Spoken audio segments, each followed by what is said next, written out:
And by that, I mean, if you would have got 10 pounds of muscle by training perfectly 7 days a week for perhaps 1 or 2 years, you're going to gain 8 pounds by doing this.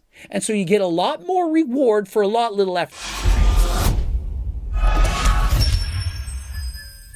Now, if you're like me, you don't train as much as you once did. Or perhaps you're just getting into the gym, you have a lot of hours, you have a family, you have a job, you're doing cardio, racing bikes, and you can't train in the gym 6 or 7 days a week for 2 hours every day. And remember this, there's people that go a lot more. There are people in the gym 3 hours a day, 7 days a week. And so I'm going to tell you how to get 80% of the gains that somebody that trains every single day, even twice a day, while only putting in 20% of the effort. And so rather than, for example, training 10 hours a week, perhaps an hour and a half, 7 days a week, you're only going to be training 2 hours each and every week. And remember, you can split this up. Perhaps you're training your full body twice a week for an hour, or you could do a 2-day split, train 30 minutes. That's it, 30 minutes, 4 days a week. And so by following these tips, you'll get 80% of the results. And by that, I mean, if you would have got 10 pounds of muscle by training perfectly 7 days a week for perhaps 1 or 2 years, you're going to gain 8 pounds by doing this. And so you get a lot more reward for a lot little effort. And so in essence, we're maximizing what we're getting out of the training that we're doing. And so if you're a gym head and you have to be in the gym 6 days a week, this is not the video for you. But if you sometimes don't have the time to get in, or maybe you're going on vacation, you only have 2 days you can train, you don't have the same amount of time, this is the video for you. And so the first thing you need to know is that each set is going to be a lot harder than last time. Quite literally, because we're doing a lot less volume, we have to make up for that in intensity.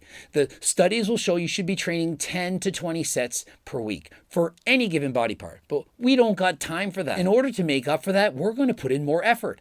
And so when you're thinking of reps in reserve or how close to failure you're going to train, you're going to train as close to failure as humanly possible, and or beyond failure. And so anytime you're doing a working set, you're pushing as hard as you possibly can. You go all the way to failure if you can, and perhaps you even do some partial reps. Perhaps long length partials, drop sets, forced reps, supersets. You're just making it harder than last time. You're trying to progressive overload by training as hard as you can. And so if you do that, you obviously need a lot fewer sets. Next, who likes warming up? Not many people like warming up. And so because we don't have enough time, we're going to keep the warm-ups to a minimum. 1 or 2 warm-up sets, it's all we're doing. But because of that, you're not doing a set of 1 rep. You're not doing a set of 5 reps. Your warm-up set should be 15 reps, possibly even 20. You need to get a pump. You need to get the muscles prepared so that you don't get injured. And so you can't just skip the warm-up. You don't walk into the gym and put up 2 plates aside on the bench press and do a set all out to failure and beyond. That is not smart. It's a recipe for disaster. You don't want to get injured. And so you still have to warm up. And so you're going to do fewer warm-up sets than last time, but you're going to make up for that by doing higher reps in your warm-up. Next, you're only going to be performing 1 to 3 working sets for any given muscle. And so what do I mean by that? If you're training your biceps, you're only doing 1 or 3 sets of biceps on any given day. If you're training twice a week, you're going to try to do about 3. But if you're training 3 or 4 times a week, you only have to do 1 or 2 sets. And so think of this.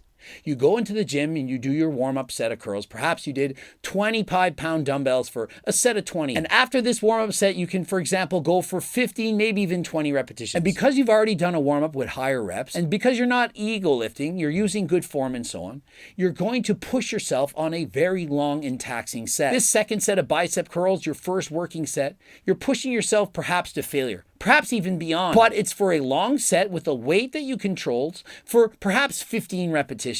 And so because it's not a heavy weight, doing only 5 or 6, 7, maybe even 8 reps, it's a lot safer. And so you don't need to warm up as much. Now, of course, if you had a lot of time, you would do 2, 3, 4 warm-up sets before training very heavy. That would make it safer.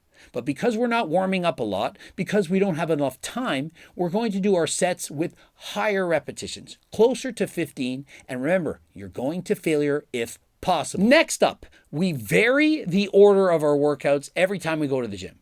You don't want to go to the gym and do the exact same thing every single time you go. If you do that, the first exercise you do in the day is going to be the freshest and it's going to get the most development. What you do at the start of your program is going to be where you're having the most amount of strength, the most energy, enthusiasm, and so that is what's going to be trained the most effectively. Now, if you have a weak area, it's perfectly okay to say, I'm going to focus on this weak area and do that first every single workout. But if you're trying to get balanced development among all body parts, it's important to vary things up. And so how could you do that? Well, perhaps on Monday, you go in and you start by doing your leg press. You train legs first. You then follow it up by doing chest and back and so on. And on the second workout of the week, on Thursday, perhaps, you start by doing your back, followed by chest, and you finish the legs for last. And next, number 5, do compound lifts that work more than one body part at a time. Consider this. If you're doing close grip pull-ups, you're working both your back, your biceps, you're getting a lot of development. In comparison, if you're doing one-arm concentration curls, it's going to take you forever. You're doing the left side first, then the right. You're going to be in the gym training forever. And so do compound movements and avoid unilateral movement. You want to be doing both arms at the same time whenever possible. It could have had its own separate category, but just consider you're trying to work a lot of muscle on any given exercise. Not saying you can't do your favorite exercise. For example, maybe it's tricep press downs and it only works your triceps. But if you do other exercise, for example, a dip, and it allows you to train your chest and your triceps at the same time, this is a more effective exercise because you're training more muscles at the same time and you are in fact trying to save time. And number 6, you gotta choose the exercises that you don't need to do a lot of warm-ups for. For example, if I'm warming up for deadlifts, I gotta do at least 3 warm-ups before I'm ready to do it. I just wouldn't feel right. And so for me, deadlifts wouldn't be a good exercise to do if I don't have a lot of time. Not to mention how annoying it is to load up 5 plates on each side and so on. In comparison, doing chin-ups, I don't need to do a lot of warm-ups. One warm-up for chins, it's more than enough to get me going. And remember, each body is different. None of us are exactly the same. If you have sore shoulders and you do shoulder presses and it needs 5 warm-up sets to do it, maybe that's not the best exercise. Everyone has different body parts that take longer to warm up than others. You know your own body. And so experiment and choose the exercises that you require the fewest warm-ups. I know for me, bench press, I used to need 3, 4, maybe even 5 warm-up sets before I felt comfortable to go very heavy. But on a machine chest press, 1 warm-up set and I am 100% ready to go. Number 7. Use machines. It's so much faster to use something that's available as a machine versus using free weights. For example, if I'm doing the leg press and I have to load up 8 plates on each side, it's going to take a lot of time versus just moving the pin to the bottom of the rack. That's a lot easier. The time it takes to add on plates on each side and find them at various locations in the gym. And remember, you're probably training in a public gym. And if you go from one machine to the next, it's probably going to annoy some people. And so you have to be respectful of other people. And by using machines, you can always work in with someone. You can jump in, jump there. It's very easy to get in a workout. And so I strongly recommend that for the majority of your workout, use machines. It's going to make it easier to go up or down in weight, to go from one machine to the next. And so that is what I recommend. Number 8, it's strongly recommended you do circuit training. Rather than saying, I'm going to do 3 sets of chest, then 3 sets of back, then 3 sets of quads, and 3 sets of triceps, much better to go from one machine to the next. You could do so by using agonist antagonistic training. That means you're training the same muscle on the opposite side of the bone. And so, for example, you do the first set, you do chest, you're pressing this way. The second set, you're doing back and you're pulling this way. You're doing the opposite body parts. If you're doing quads, you, for example, could do leg extensions and follow that up by leg curls. You're using agonist antagonistic training. And so while one side of the muscle is being worked, the other side is actually getting a rest. And so that allows you to save time on the rest time intervals. If you're doing 3 sets of chest press, even if you're not resting very long, you might be resting only a minute. That's still a lot of time if you add up the sets over that 30, 40, 50 minutes that you have to work out. In comparison, if you do a chest press and you immediately then walk over and do a lat pull down or seated rows, you don't have to rest at all. And so while that muscle is resting and recovering, you go and do another set. And while that muscle is recovering, you then do another set. You do a circuit. You could, in fact, do your entire body and go about it 1, 2, or even 3 times on any given day. You may, in fact, want to just do your upper body and split it out like that, or your lower body, or just pick 3 exercises and do a circuit like that and do a few mini circuits on any given day. But no matter what you do, if you go from one machine to another and rest fewer minutes between sets, you're going to save more time and get more gains for the amount of time you're spending in the gym. Number 9, I'm going to suggest you do full body workouts, which is what I do. I do full body workouts. I train my entire body and I go from one machine to the next. I'm doing the circuit training I'm talking about. I'm training to failure. I'm literally doing these things. I'm using the majority of the exercises at machines and a lot of them compound movements. And so how is it working for me? I literally am only in the gym approximately once every 3 days. I'm training 2 to 3 days a week, and I don't lift weights for more than an hour.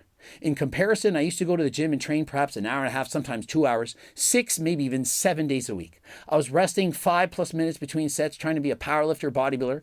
But who's got time for that? I'm racing bikes, I'm doing a lot of cardio, I'm working, I'm traveling, and so I don't have the same amount of hours to dedicate to the gym. So if you're like me, you don't have the time, forget doing the 4 and 5 day body splits or the bro splits, and try doing a full body workout. Or if you can't handle that, if that's too much, try dividing your body up into 2 body parts and try to hit the gym 3 or maybe even 4 times a week for only 30 to 45 minutes. And of course, number 10, if you're trying to maximize your training, get 80% of the results without going as long, how could you forget about supplementation? For example, GO2 Max for increased endurance, Acti Builder or Turk Builder help you build more muscle, and creatine, which is quite literally 50% off right now. That's right, it's half price. And if you head over to my website, don't forget you can save an additional 15% off by entering code GREG. If you want to get any of my various training programs, I do also have 3 training books, beginner, intermediate, and advanced with various programs. If you head over to my website, also giving 15% off code GREG. And don't forget about the clothing line and